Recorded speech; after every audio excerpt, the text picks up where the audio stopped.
ಅಶ್ವನ್ನೈವ ಗಜನ್ನೈವ ವ್ಯಾಘ್ರನ್ನೈವ ಚ ನೈವ ಚ ಅಜಾಪುತ್ರಂ ಬಲಿಂ ದದ್ಯಾತ್ ದೇವೋ ದುರ್ಬಲಘಾತಕಃ.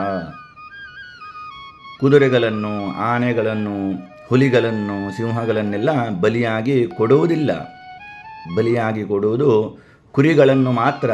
ಯಾಕೆಂದರೆ ಕುರಿಗಳು ಅತ್ಯಂತ ದುರ್ಬಲ ಪ್ರಾಣಿಗಳಲ್ಲವೇ. ಹಾಗೆ ಶ್ರೀಮಂತರಿಗೆ, ಸಬಲರಿಗೆ ಕಷ್ಟಕಾಲ ಬಂದರೂ ಕೂಡ ಅದನ್ನು ಅವರು ಸುಧಾರಿಸಿಕೊಳ್ತಾರೆ.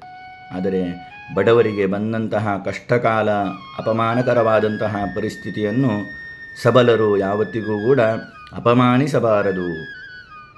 ಯಾರಿಗೊತ್ತು, ಇದೇ ದುರ್ಬಲ ವ್ಯಕ್ತಿ ನಮಗೆ ಯಾವುದಾದರೂ ಒಂದು ಸಮಯ ಸಹಾಯಕ್ಕೆ ಬಂದಾನು ಎನ್ನುವುದು ಯಾರಿಗೂ ಗೊತ್ತಿರುವುದಿಲ್ಲ. ಯಾವತ್ತಿಗೂ ಕೂಡ ದುರ್ಬಲರ ಅತ್ಯಂತ ಹೀನ ಪರಿಸ್ಥಿತಿಯನ್ನು ಅಪಹಾಸ್ಯಗೊಳಿಸದಿರಿ. ಹಾಗೆಯೇ ದುರ್ಬಲರೂ ಕೂಡ ಶ್ರೀಮಂತರು ನಮ್ಮನ್ನು ಅಪಹಾಸ್ಯಗೊಳಿಸಿದ್ದಾರೆ ಎನ್ನುವುದಕ್ಕೆ ಕೂಡಲೇ ಪ್ರತ್ಯುತ್ತರ ಕೂಡ ಕೊಡದಿರಿ. ಯಾಕೆಂದರೆ ಬಡವನ ಕೋಪ ದವಡೆಗೆ ಮೂಲ ಅಲ್ಲವೇ. ಎಲ್ಲದಕ್ಕೂ ಕೂಡ ಕಾಲವೇ ಸರಿಯಾದ ಪಾಠವನ್ನು ಕಲಿಸಿಕೊಡುತ್ತದೆ.